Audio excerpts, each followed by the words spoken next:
Dear Derry.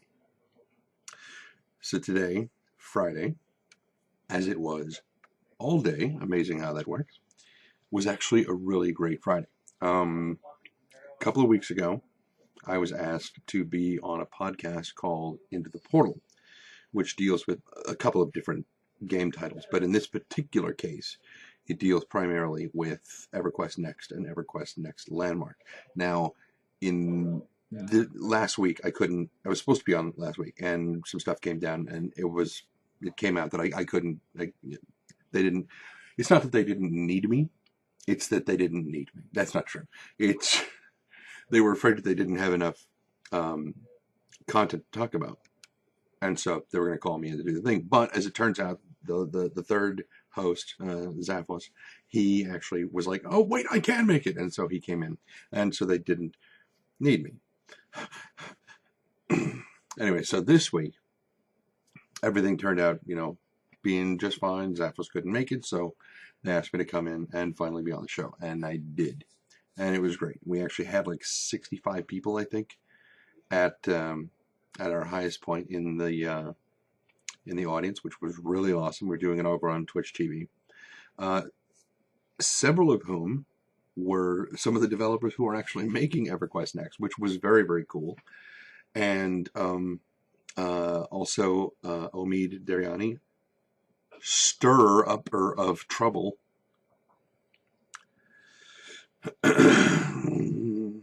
Anyway, so it was a really, really awesome time. Lots and lots of fun was had. I got to drink a very good beer. It was a Sea Dog Wild Blueberry Wheat Ale. Very tasty. But yeah, we had a great time. And that's actually posted up on YouTube. It's not a part of this playlist, so if you're watching this playlist, you won't see it in here. Otherwise, you'd have probably seen it by now. But it is posted up on my page. So you can go and look at it there. I will also, yes, I will include a link below in the description. So we talked about a lot of EverQuest, and we also covered a little bit of Star Citizen, even though that's not what the podcast is supposed to be about, at least not this one. There is another Into the Portal that deals with Star Citizen, but that, anyway, yeah, there's sometimes the lines get blurred. It's fine. No big deal.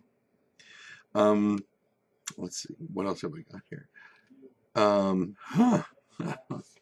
So I guess it was shortly after the recording of the podcast that I went into the kitchen to make myself some dinner. Well, more of a late lunch, really, than dinner. But my housemate was watching Project Runway. I can't even say it. It's just Project Runway. And in the process of standing there watching, I came to the distinct and unassailable conclusion that that show is entirely too gay for me.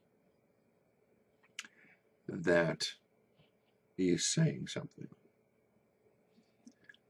Because I'm a butch kind of gay, but I'm still gay. I mean, wow, holy crap, yeah. Anyway, watching those people, really tough sometimes. Really, really tough. Yikes. There's another reality show, one about candy. I think it's Sweet Genius, something like that. And the host is, if Lex Luthor were gay in an alternate universe, and I mean flaming gay, that's who he'd be. An incredibly flaming gay Lex Luthor. And I would not fuck with this guy. And I mean that in the most non-sexual way possible. Because he was like a member of the Israeli Defense Force. The guy could probably easily kick my ass. No matter how, holy crap, effeminate he is, he probably could just take me apart. Yikes. But he definitely knows his stuff when it comes to making confections. it is difficult to dig through the corporate minutia. And I keep saying that, about reality TV and how formulaic they are and blah, blah, blah, blah. It's just that they all follow the same pattern. And I'm not going to get into it any more than to say the times that you can feel it with him the most, that's what he said, is when he basically delivers, kind of like when Ted Allen says, you're chopped. Well, with that guy whose name I suddenly cannot remember, the gay Lex Luthor, he says, you're no sweet genius. And I'm like, honey, don't you even start with me. I will give you such a pinch. Just, but the way he says sweet genius, I don't know. I don't watch the show. Every now and again, I will look at it if he's on the screen, because he I don't know. The only other thing that I really have on my notes for tonight is I was, at some point after I finished eating my dinner, my late lunch, because I actually just finished eating my dinner, I had Del Taco. Oh, Del Taco is so awesome. We only have 2 here in the Bay Area. We used to have more than that. They're all over the place in Southern California. I bet Jesse Cox could probably open his window and say, I want a macho beef nacho. And somebody at a Del Taco would probably hear him. And I don't even know where he lives.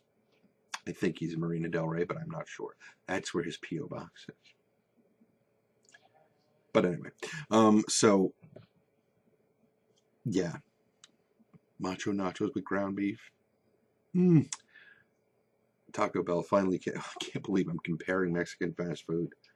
They finally answered that with their double XL nachos, which are also really good. And I think they're actually a little bit cheaper. Anyway, so I had just finished eating that, and I came back to see that Gopher had posted a quick note, and I'll put a link to the video in the description below, that there's a new Kickstarter that he was watching, and it kind of caught my attention too. It's called Unwritten, Echoes of Twilight. There's a couple of neat characters in there. I mean, yes, I'm a furry, so you put an anthropomorphic character in something, it's going to catch my attention. But the Ursine, which are the big bear guys, and I've forgotten what the wolf guys are called. They're not lupine, but it's something like that. Anyway, they have my attention. I'll be looking into that Kickstarter a little bit closer, because that looks like it could be kind of neat. Anyway, I'll include the link to Gopher's video so that you can find the stuff from there. So yeah, those are the only things that I really have, and we have just passed 8 minutes and 15 seconds. So what I'm going to do is I'm going to let you guys go so that you can go and watch the podcast if you haven't seen it already, because that's an hour that you're going to be able to watch of me drinking beer and making jokes and talking like Harvey Fierstein and stuff like that. And some other things, kind of making people laugh. And at some point, it seems like I'm falling asleep. Part of the reason that it seems like I'm falling asleep is because, as you can tell in the thing, it's daytime, and I don't normally record during the daytime because that window it faces south. So when the sun is up, it's just this blaring light behind me, and it completely washes everything out. And I'm backlit so badly that I can't. The lamps that are on the other side of me aren't strong enough to fully illuminate me against the sun. So anyway, so yeah, go watch the podcast. Hopefully, I'll be able to get on the podcast again at some point, because it seemed like things went really well, and the chemistry was good. So we'll see how it goes. And until the next time I get a chance to talk to you guys, since we just passed 9.5 minutes, until that was so close, so close. But I remembered tomorrow, that being Saturday, because today's Friday. Saturday is we're having a birthday party here for one of my housemates, so I probably won't record a Dear Dairy for tomorrow, because there will be people here way late, and it's going to get really noisy because I think we've got like 50 people coming, something like that. I don't know what the exact numbers are, but there's a big list. And people will probably be all around me, and it will be virtually impossible to record without, hearing people screaming from the other end of the house. So, until probably Sunday, you guys have a great weekend, and I will talk to you guys when I talk to you next, which again will probably be Sunday. Might be tomorrow, depends on when everybody leaves. We'll see. Until then, be careless.